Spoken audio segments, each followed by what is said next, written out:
It's true, it's your feel-good breakfast show. Welcome back. Now, if you thought stepping into the ring was tough, imagine stepping into the shoes of one of the greatest fighters of all time. Now, that's exactly what Dwayne "The Rock" Johnson is doing in the movie The Smashing Machine. Now, the brand new movie based on the life of MMA legend Mark Kerr is fantastic. I'm going to say it already. And we're not just talking light punches here. It is raw, it is real, and it is intense. Now, to help us unpack it all, we've got our entertainment reporter, Zoe Human, plus two real-life warriors who know what it takes to fight in the cage. So please welcome Terrence Luke as well as Zoe.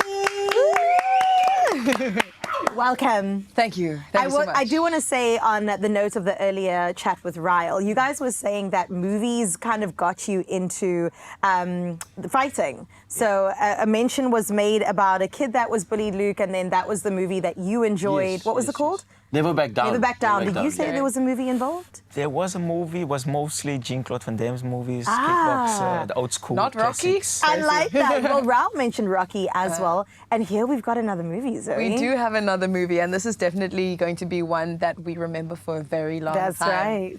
Okay, so tell me a bit more about this movie. I'm really excited to see The Rock take this on. It's a bit of a transformation as well, but something relatively familiar from what he's done before. So it's an A24 biopic exploring the life of Mark Kerr.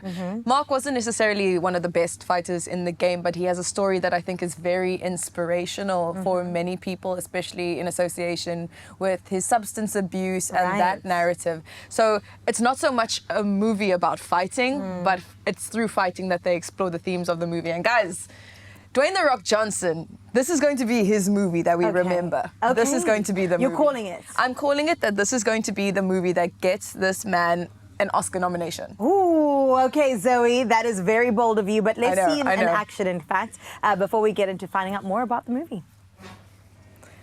Probably looking at my eyes. How did that happen? Well, have you ever heard of the Ultimate Fighting Championship, the UFC?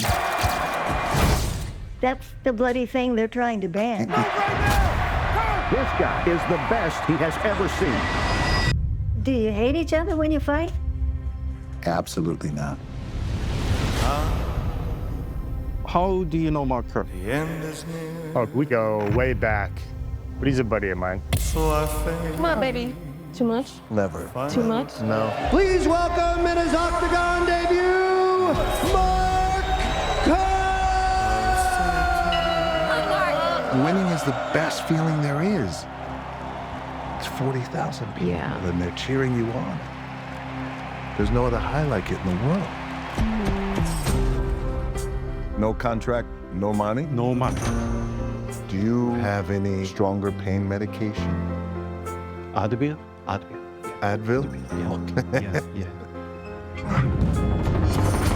Dawn, would you like? No. They're handing them out like candy. Let's all get in. Everybody get in. Hey, Don, can you take this picture for us? Yeah. What are you thinking at the beginning of the fight? It's simple. Am I going to hurt him before he hurts me? Yes, there were times, I'm sure This Grand Prix to crown the greatest fighter in the world. He has come back from the brink. Let's see if he can pull out a victory over Mark Coleman.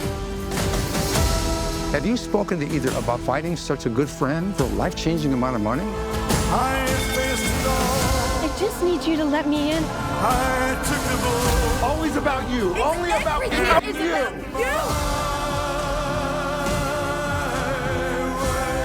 Let's go.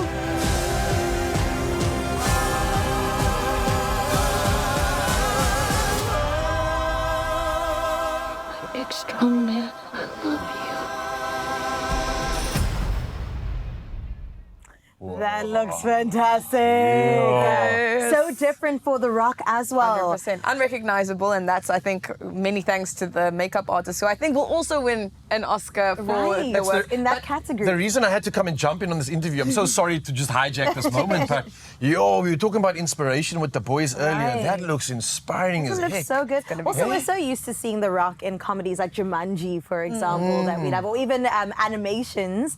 and now he's taken on a completely different role. He even said it himself. He said there's always going to be a place for blockbusters in this world. And I mean, that's how he became the highest earning actor in the game right now. Sure. So this is a step away from that movement for him, but I'm excited because it's showing that, yeah, he actually does have acting chops, and he's going to show you he's not just muscle. Sorry, guys.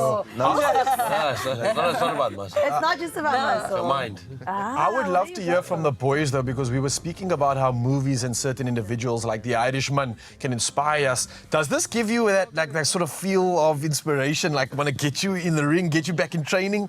Yeah, What vibe is this giving for professionals like you? Gives me goosebumps every time seeing that. I wish I could make a movie about me one day. Oh, come on, you better speak it, Terrence. That might just happen. For me, actually, I read like the description of the movie and how the guy like battled with substance abuse, and I think a lot of athletes in any sport can sort of relate to that in a certain degree. Not necessarily the substances, but that feeling of like when you win, you want to stay on that high after a fight. You know, I don't think a lot of people know what athletes go through. Like after winning or losing, it's a heavy mental game, because when you win, everyone loves you, everyone's talking about you, and you go home 1 week later, everyone forgets. Yeah. You know, when you lose, it's hard as well.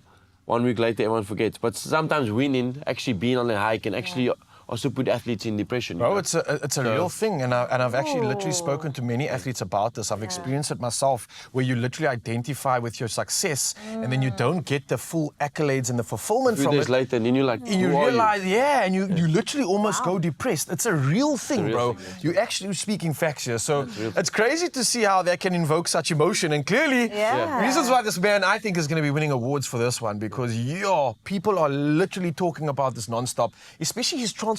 I mean, in this movie, he looks massive, and I don't know if you've seen him of late. Man's gotten shredded, he's thin again. No. So he actually had to put on weight for this role. Imagine telling The Rock, sorry, brother, you need to put on weight. And he's not young. How do you do that? 50 plus. He can still get in that shape. And you know how much harder it gets the older and older you get. Your body kind of sticks to a form. You guys will know this, trying to drop weight. So something crazy was happening to get this guy prepared for this movie. For his next role, he's already shredded, I think about 60 pounds or something like that. So that motion, that takes hard work and time. But I mean, we know him from our screens. Can you smell what The Rock is cooking? So he's almost been in this performative space for a while now, with WWE moving on to acting, and now something like this. What I love, though, is that this is not just for those that love fighting. No. I would sit down and watch this. 100%, and I think you should. I think A24 is also a very special production house, and the director, another possible nomination / winner, Benny Safdie is his name. He's a brother, and he was part of Uncut Gems. They did Adam Sandler's Serious movie. So you see the potential of these big names that don't get taken very seriously transform within his directing, and I think this is going to be one of those movies. Oh my God, are you excited? I'm so looking forward to this. Absolutely, man. And I think this is a cool moment, because if you think about this, and I know we've been speaking about it a lot, there's a lot of discipline and mindset that needs to go into moments like this, moments like you guys have when you go defend your title or claim another one. What exactly is important from that mental side? I know we're speaking about it, and you touched on it briefly, winning or losing, but tell me exactly, what's the crux of it all? How much of the game is this? It's so much, man. It's like you just said earlier, a lot of people say 50% physical, 50% mental, but we both agree it's 100% mental. You know, my coach always speaks about that too. And the reality is that I think truly the biggest thing is consistency. You know, especially in your preparation. On the days you don't feel good and you feel tired, those are the days you actually have to push, you know. You can't just train when you feel like it. You know, a lot of people just, they wake up, they feel good, they don't want to train like a lot of other fighters. But the champions, I believe, is the ones who grind consistently throughout training camp. And then when the fight comes, you know, we just fall to the level of preparation. Yeah, I absolutely love this, man. And I think that's what it's about, Carissa. Discipline and control. Excuse me? I'm hanging out with my fighter friends now, so I know what it's about. Oh my. He watches one movie and then he thinks he's Marco. Imagine. You know, I've already told the Luke once before. You don't know these moves. You don't know what I can do. Okay? Those are like dance moves. One of these moves.